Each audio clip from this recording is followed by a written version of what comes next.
Professor Dr. Muhammad Nur bin Abdul Jalil, Deputy Dean of Student Development and Community Engagement, Assistant Professor Dr. Normala binti Muhammad Adnan, Madam Hasina binti Shamsuddin, Senior Deputy Director, Head of Departments, Academic Members, Department Representatives, Administrative Staff, Student, and all viewers. Assalamualaikum warahmatullahi wabarakatuh.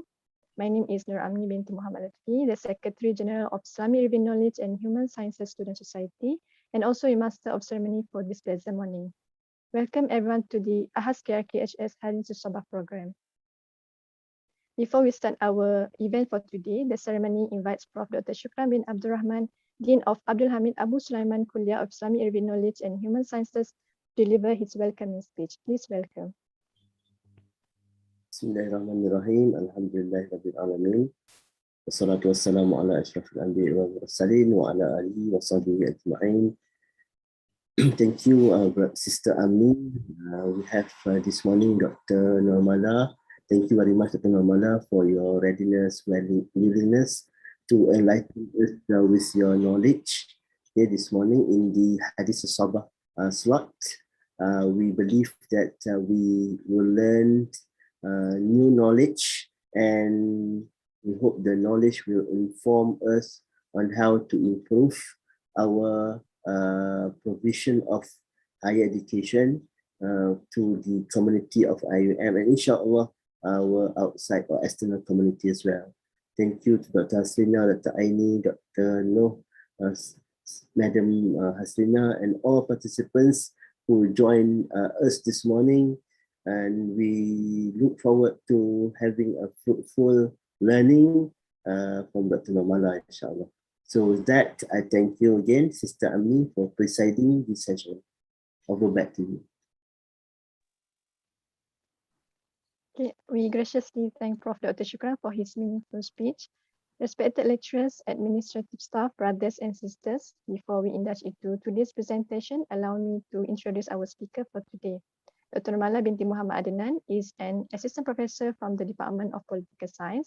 She received her bachelor in political science from International Islamic University, Malaysia. She then pursued her postgraduate studies in political science in IIUM for master's degree and as well as for her doctorate. Dr. Normala has published many articles related to social science, political sciences, public policy, and public administration. The topic for today's presentation by the speaker would be digitalization in higher education sector. Without further delay, the ceremony invites Assistant Professor Dr. Normala to start her presentation. Please welcome. Thank you, Sister Amni. Prof. Dr. Shukran, Director, Deputy Director, colleague, students, and IIUM community. Assalamualaikum warahmatullahi wabarakatuh, and good morning to all of you. Well, I was tasked to talk about digitalization in higher education. I must admit that this topic is challenging and heavy since my background is in political science. But I will try to address this topic from the perspective of public administration. For the past few months, I have been actively involved in various digital government programs and training. I also offer consultancy services in developing new master program and micro-credential courses in digital government for various private universities. Well, from this experience, I noticed that a few trends and concerns related to our today's topic, which really deserve our attention. Before we go further, let us consider what is actually digitalization of higher education. Let me share my slides.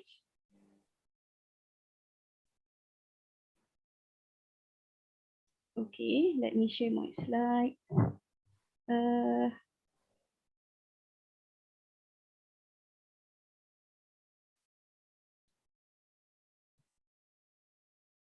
Wait, yeah, I think I have problem here. It does not appear.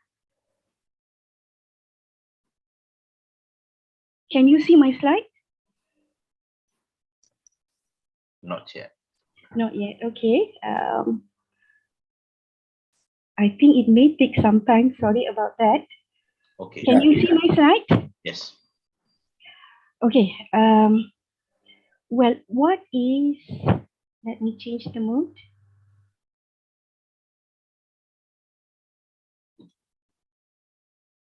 Okay, what is digitalization in higher education? Yeah. Well, basically, it is a process to achieve education revolution 4.0. It involves knowledge sources and learning process which are carried out anywhere and anytime. And more often than not, it uses internet as the primary medium for information transfer, extensive use of mobile devices, PC in virtual environments. Okay, this is what basically digital education, how it can be seen and defined. And then we have education evolution. Since we talk about education 4.0, what does it entail? Yeah. Well, let us look at this education 1.0, in which in this education 1.0, we have methods of dictation, direct transfer of information, and in terms of technology, technology is not used yet.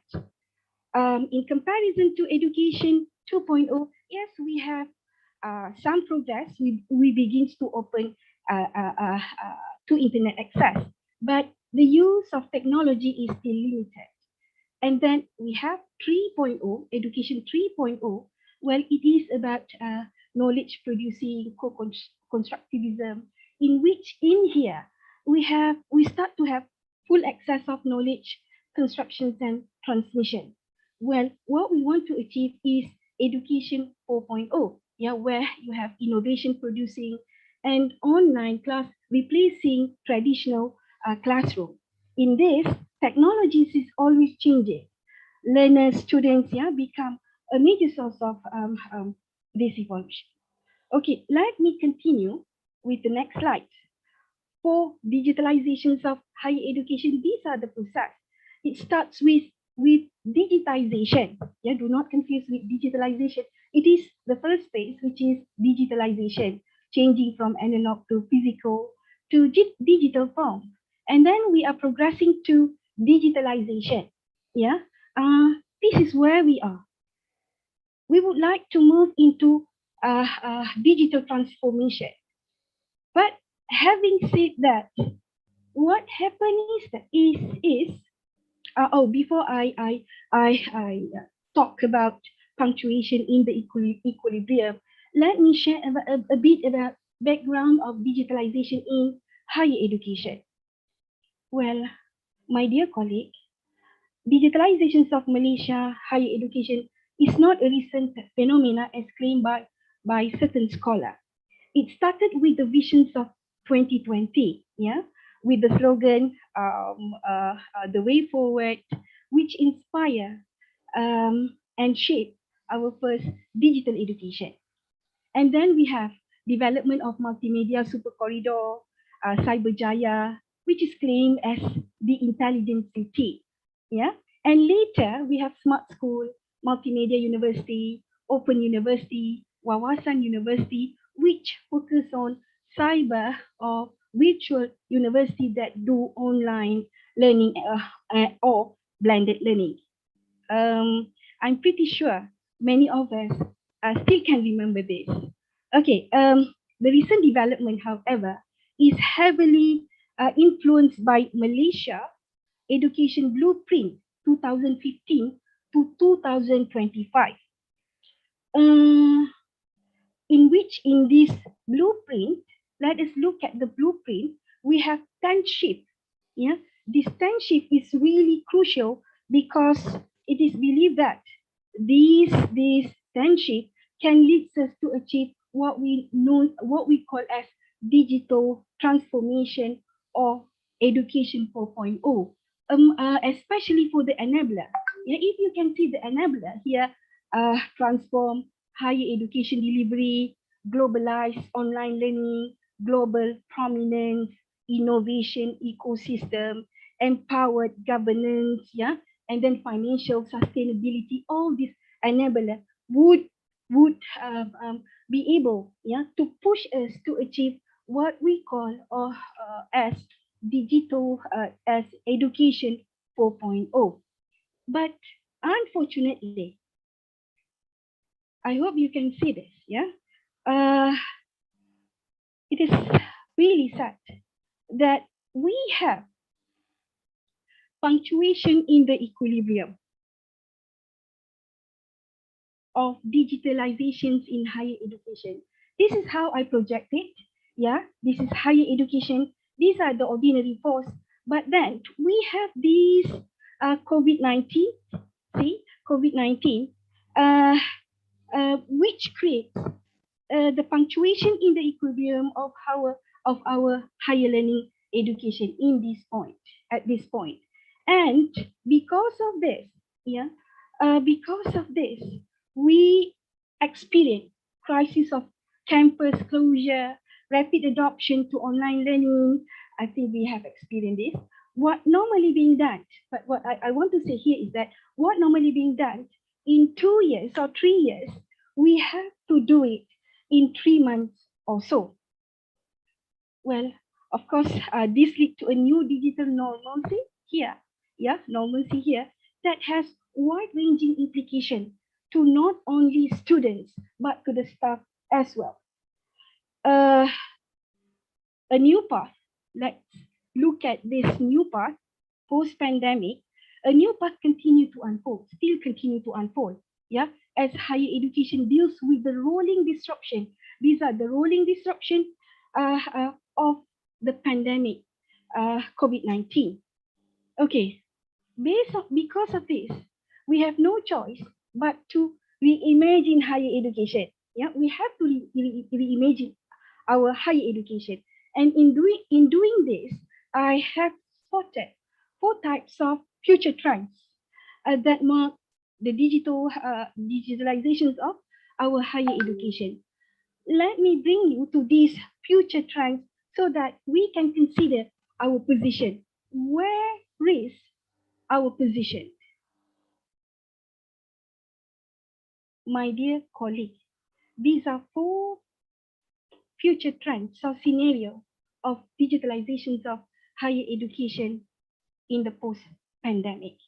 Number 1, university streamline operation by transforming service delivery and administration. Yeah, most students still enroll in traditional undergrad, postgraduate program, and then we move to the second scenario or second trend, university. Yeah, certain university, the one that I give consultancy to. Yeah, they are drawing closer to industry to collaborate on teaching and researching. Yeah, students favor degree programs. Students normally they favor a degree program that offer work integrating learning. Okay, number 3, university expand into new market and services and competes against local and global education, especially on technology education service provider. Yeah, students prefer on-demand micro credential certificates in which they normally deals with technology disruptions in their workplace. Number 4, yeah, number 4, university restructure into network that share digital platforms in which a student can the student that prefer online, flexible and bundle courses. What do we mean by bundle courses? It means we divide it into chunks and student can choose which one that they prefer according to their based on their convenient time and also based on their interest. Well, it seems to me that we are still in number 1 trend. Yeah, university streamline operation by transforming service delivery. Uh, um, Correct me if I am wrong. Yeah, but then again, I wish that we move to all the trends or we adopt combinations of different trends. Yeah, in which I really wish our university could move or drawing closer to industry to collaborate on teaching and researching, to collaborate more. Yeah, right. And then we should expand new market and services. Look at our strength. What is our strength? And what is it that we have to offer? Yeah, so we can compete with local and global education service provider. Yeah, and then we also need to restructure into network that share digital platform. Right, so we can give students a choice, yeah, or we can tap into this market. Okay, right.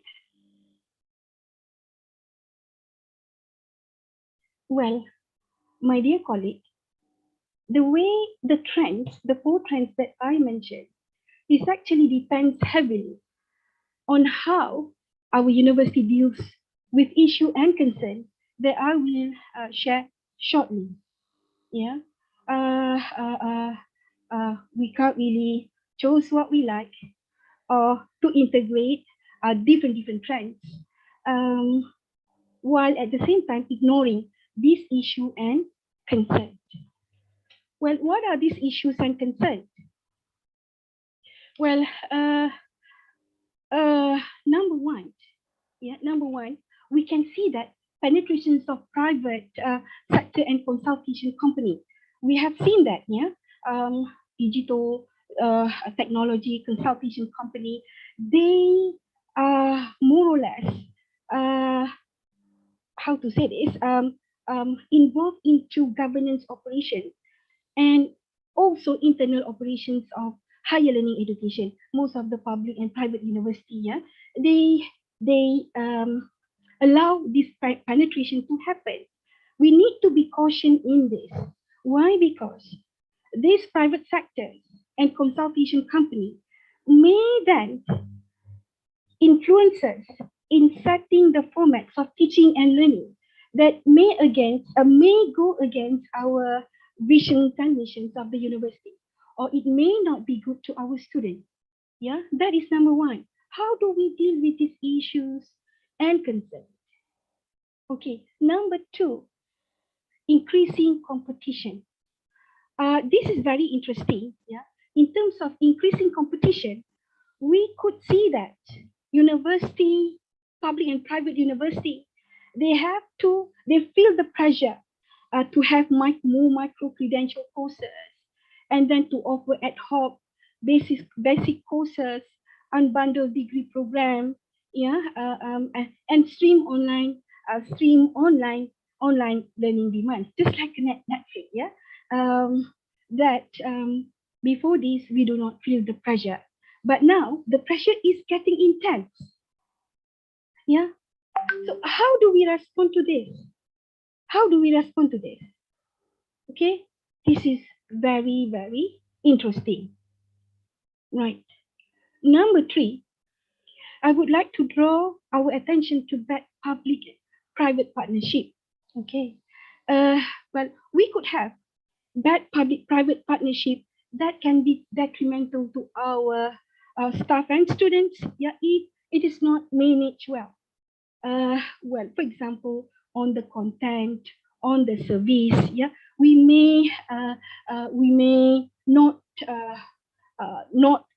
careful. If we are not careful with this, yeah, the public-private partnership would end up in disaster. Yeah, the private would use us to get more profit that we are not aware. This is that public-private partnerships, which can go wrong when we have this digitalizing of higher education. Another point which deserves attention, which deserve equal attention, is datafication and surveillance. Okay, in certain university, there is a tendency for university to use or to rely on data surveillance to monitor the staff. Yeah, and then university also, or private education institution, tend to use what we call as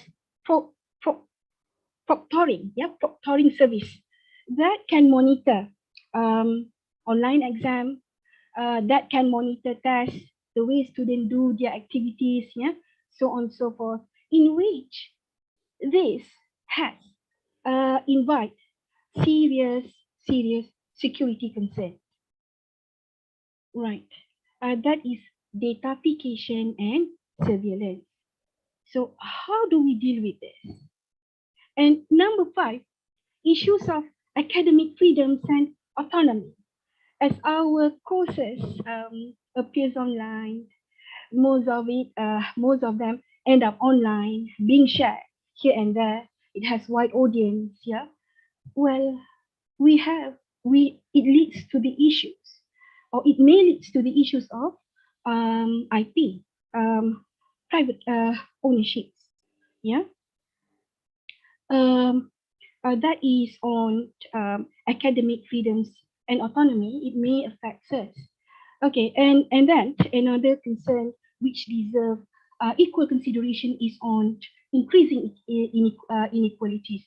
This is especially true for students who do not have proper internet connections. Yeah, it would create a gap and would lead finally to so-called a situations of unfinished learning, which is really dangerous. What is unfinished learning? It means that students, they don't really master the skill and knowledge that they're supposed to master at certain level. Yeah. And finally they graduate without having skills, desirable skills. Yeah. That's supposed to be taught in the universities, and also private higher education. This is serious. Yeah. We are more or less dealing with all these consent. It serves as a forces that shapes us. But then again, well, this is the thing which we should put into our serious attention. Okay, right.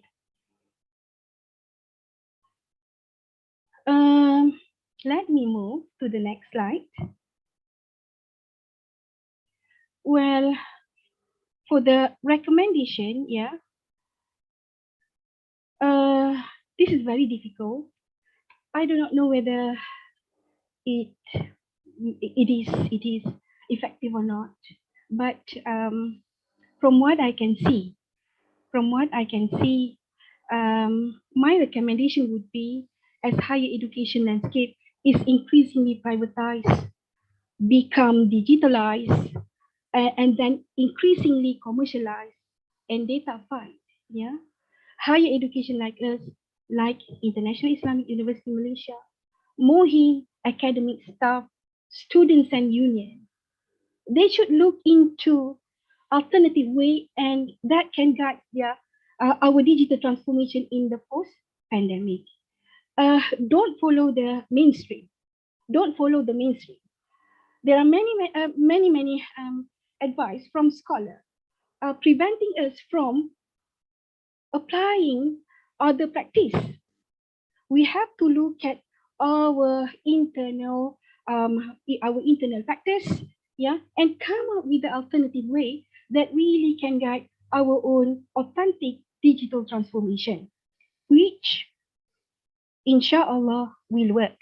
If we just import and impose, yeah, from the model from somewhere that we do not know, they have different factors, they have different context, which may be different, which may not suit to our needs. Yeah, at least, yes, we can compare, we can learn from them, but then it is desirable if we can come up with our own solution, with our own alternative for digital transformation, and that finally shapes our unique for education 4.0. Right. Well, this is my suggestions. Yeah, my suggestion. Um, area in which, before we come up with our unique strategy, unique approach, unique framework to these digitalizations of our higher learning, I think that it is necessary for us to conduct study on this. We should look at the key actors, yeah, public universities, private companies like Amazon, Google, Microsoft, and other in higher learning education to understand their model, visions, implication in our sectors. Look at the way they play their roles. Be very, we may, it may raise a red flags. The things that we should object. The things that is not suitable to us, or whether they use us in that process. That is number one. Look at study. Yeah, the key actors. I do not know yet because so far only fragments of research has been done on this particular area. Yeah, I hope that our kuliah would then able to initiate study on these key actors. That would be interesting. The finding would help us, would help the department, would help the university to chart the directions of our digitalizations of higher learning. Okay, number two, do research on how education technology, the education technology that we use now, yeah, which is being implemented for teaching and administration, are they effective? Do they work? What are the weaknesses? Are there other alternatives which we can use or pursue in doing this? Well, education technology is changing so fast and robust. We need to be open and then embrace any technology that can help us to improve our deliveries of education. Hopefully, yeah, the outcomes will be of quality, and that we can thrive in this industry. Okay, and then another point, which is the last point, exploration. We need to do exploration on the best practice, yeah, in terms of research for digital teaching and learning, including its ethical framework.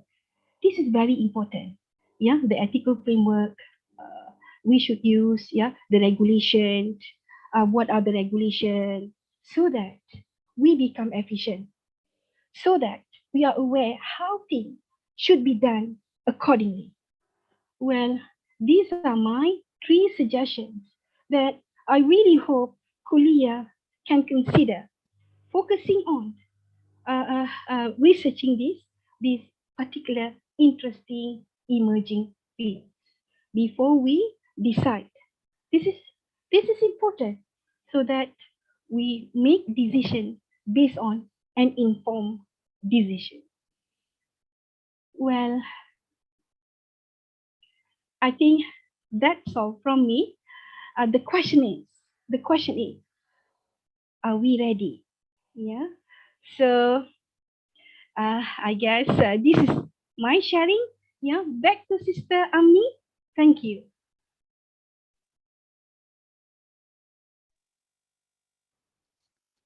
Okay, thank you very much, Dr. Normala, for the very informative and beneficial presentation. Professors, doctors, brothers, and sisters, we have reached the final agenda of the event, which is the Q&A session, and the session will be around 15 minutes. For those who are joining us in Zoom, you may unmute yourself or write your question in the chat box. For our viewers on YouTube Live, kindly submit your questions in the comment section. Now I open the floor to everyone for the Q&A session.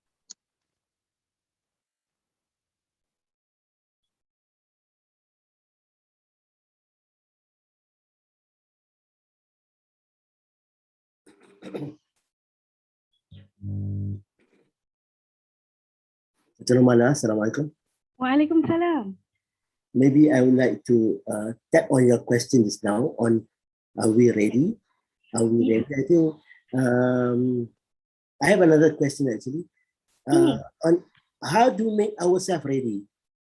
Yeah, I think we are not ready, but another important question is on how to make ourselves ready, especially in carrying out our roles or our functions as not only education center, but as a knowledge center, like being a university. Our role is not only to transfer knowledge or impart knowledge, but also to develop citizens, to develop workforce.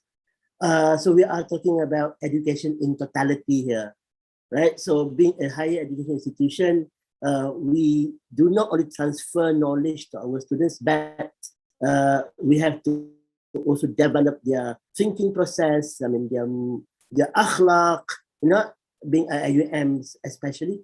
So how do we compensate this through digital education? I mean, when we heard of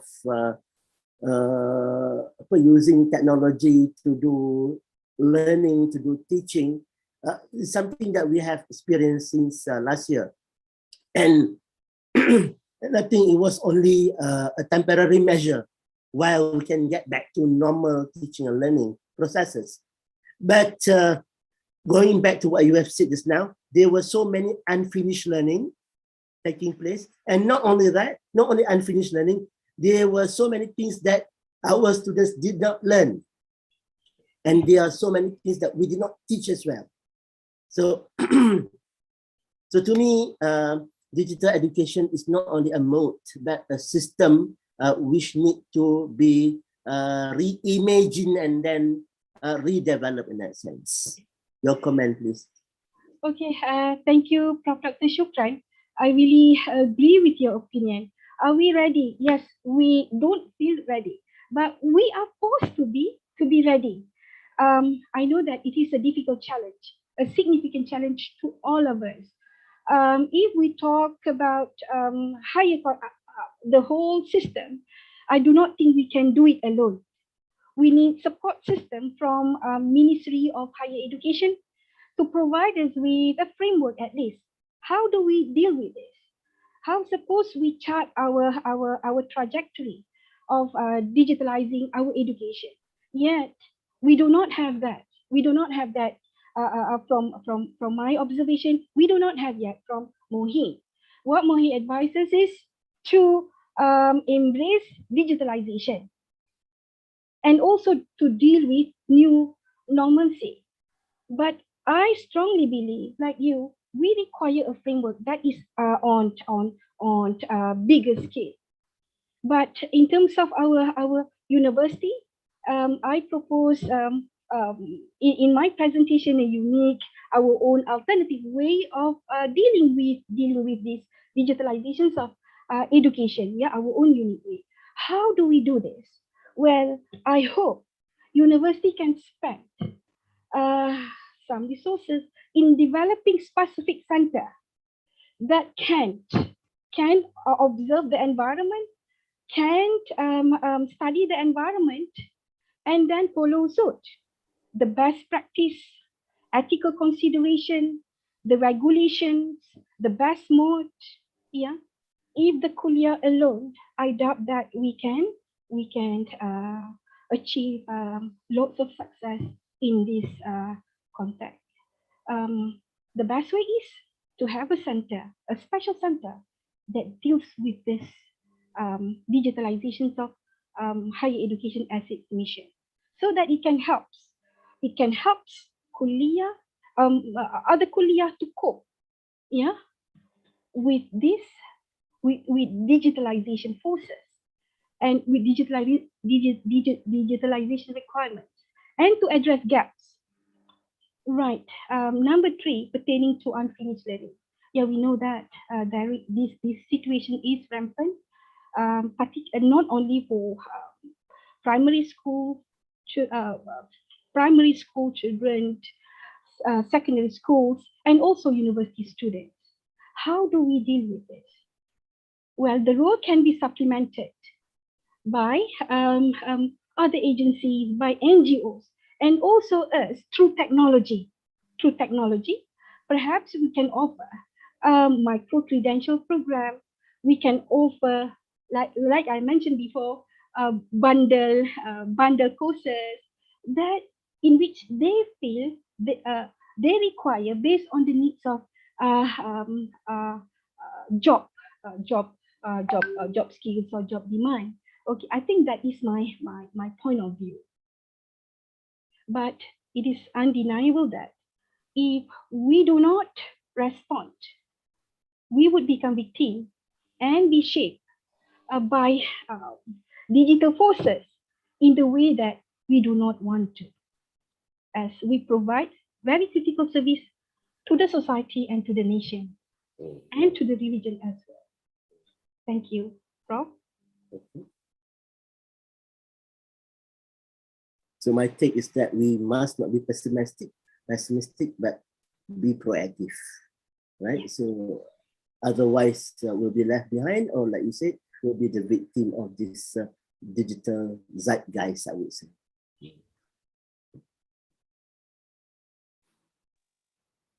Thank you very much, Prof. Shukran and Dr. Normala. We have a question from our viewer in YouTube channel to Dr. Normala.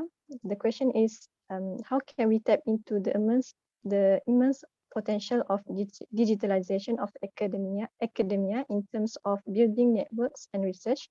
What's your take on this? Okay, thank you for such an interesting question.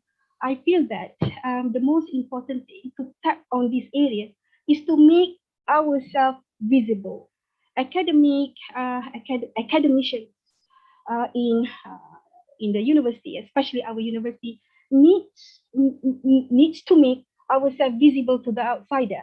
Yeah, what are our skills?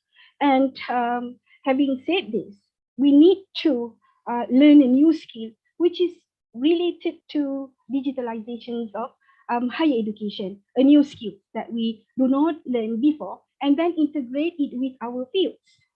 Yeah, this is how we can offer tap into the extensive market of this digital education. That would be massive. Yeah, that would be big. We can embark on offering bundle courses. We can offer micro credential. We can offer stream learning. Yeah, but of course, it needs a tremendous effort from us. Well, the most important thing, number one, is to make ourselves visible so that people know, well, this is the thing that they require and relevant to the changing context.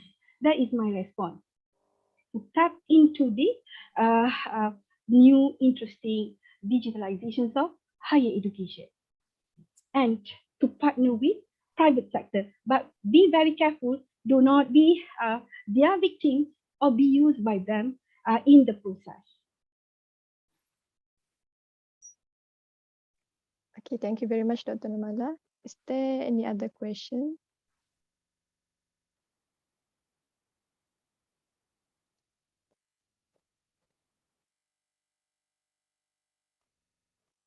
Okay, if there are no questions, I would like to close this question and answer session.